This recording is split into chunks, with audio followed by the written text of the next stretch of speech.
Mga kapuso, magandang umaga po. Isinilalim pa rin ang pag-asa sa wind signal sa ilang bahagi ng Luzon kahit na tuluyang lumabas na ng Philippine Area of Responsibility itong si Bagyong Uwan.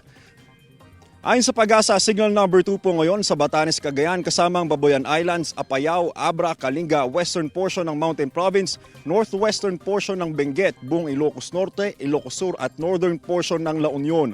Signal number 1 naman sa Isabela, Quirino, Nueva Vizcaya, rest of Benguet, buong Ifugao, nalalabing bahagi ng Mountain Province, natitirang bahagi ng La Union, buong Pangasinan, Aurora, Nueva Ecija, Zambales, Bataan, Tarlac, Pampanga at Bulacan.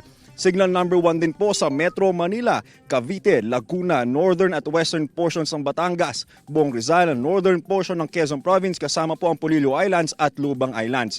Namataan po ng pag-asa ang Bagyong Fungwong, international name po yan ng Bagyong Uwan, 365 kilometers kanluran ng Calayan, Cagayan. May lakas po ito na 120 kilometers per hour at pagbugsong aabot sa 150 kilometers per hour. Kumikilos po ito pa norte sa bilis na 15 kilometers per hour. Maliban po sa mga wind signal, wala nang nakataas na storm surge o yung daluyong sa alimang bahagi ng bansa dahil po yan sa bagyo. Mga kapuso, onting pasilip lang po sa kalagayan ng mga motorista dito. Naghihintay nga na humupa yung baha na pinakita namin sa inyo kanina. Ngayon, kukumustahin po natin sila kung ano nga ba ang inaasahan nilang oras na huhupa yung baha at saka bakit sila tatawid sa kalsadang ito. Sir, okay lang po ma-interview kayo?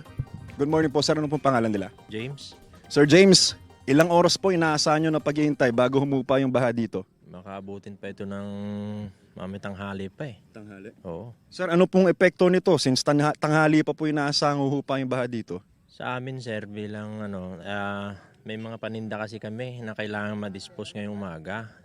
Eh, naasahan namin na may mga truck na tatawid para maitawid namin yung mga paninda namin Sir, itong mga paninda nyo, saan nyo idadalhin ito? sa forest region. Sa tingin nyo ba, aabot pa to? Hindi ba masisira yan? Hindi naman siguro kasi yung iba may mga yelo naman. Sir, tuwing nangyayari yung gantong eksena, anong pakiramdam nyo? Ngayon lang ako naka-experience ng ganito sir eh. Dahil ba ito sa Bagyong Uwan, sa tingin nyo? Oo. Sir, sige po, ingat po kayo Sir James. Yan po muna, update mula dito sa Nagilian, Isabela. Back to studio po muna tayo. Kapuso, huwag magpapahuli sa latest news and updates. Mag-iuna ka sa balita at mag-subscribe sa YouTube channel ng GMA Integrated News.